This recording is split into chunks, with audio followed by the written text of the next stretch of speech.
हे सर्वसाक्षी परमेश्वरा, सह्य शिखरीच्या राजा, देवाधिदेवा Shambhu Mahadeva, Maharashtra कुलस्वामिनी I my Bhavani, महाराष्ट्राचं आराध्य दैवत छत्रपती शिवराय,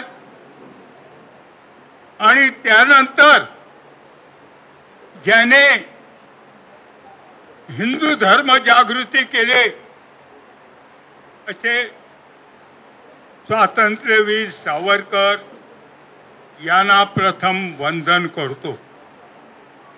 मी एक सामान्य माणूस आहे, पण गेले 75 वर्ष महाराष्ट्रातले किल्ले बोलायला लागले।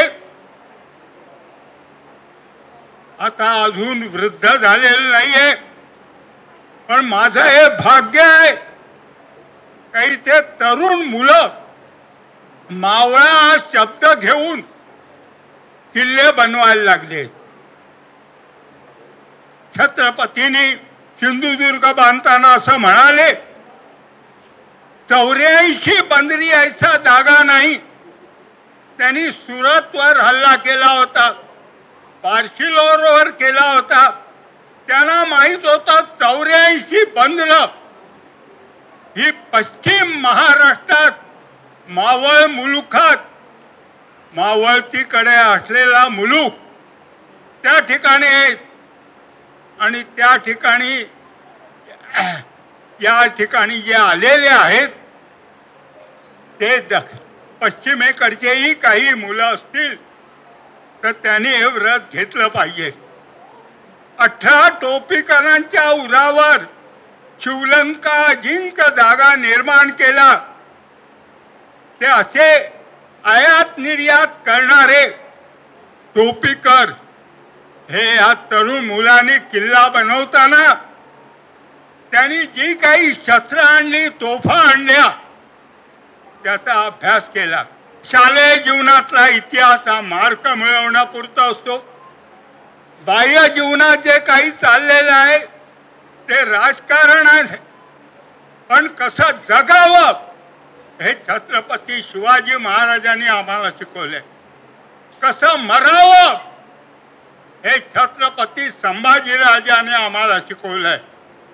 आणि त्या किल्ल्यांच्या माध्यमातून ज्या वेळेला तुम्ही महाराष्ट्राचा अभ्यास कराल त्याच वेळी ते सार्थक होते। तुम्ही एव्हरग्रीन राहाल, कधी वृत्त होणार नाही। विचार लो कि मरते हो, विचार लो कि मरते हो, न मृत्यु से डरो कभी।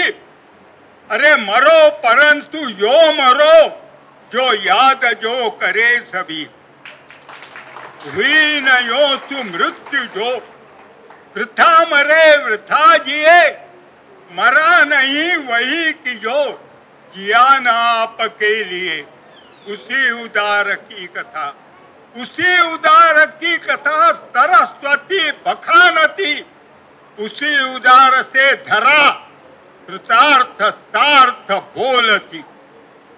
या महाराष्ट्रात जर तुम्हाला शिवाजी महाराजांच्या कालखंडाचा, त्याच्यानंतरच्याही कालखंडाचा जर अभ्यास करून देश, धर्म आणि संस्कृती रक्षण केली पाहिजे, आणि तरच मुठभर मावळ्यांनी जसं उत्तरेकडच्या राज्याला रोखलं त्याला इथेच गाडलं, आणि तेच तुम्हाला महाराष्ट्राचा इतिहास करून सांगायचं आहे। एवढं बोलून मी थांबतो। जय हिंद, जय महाराष्ट्र।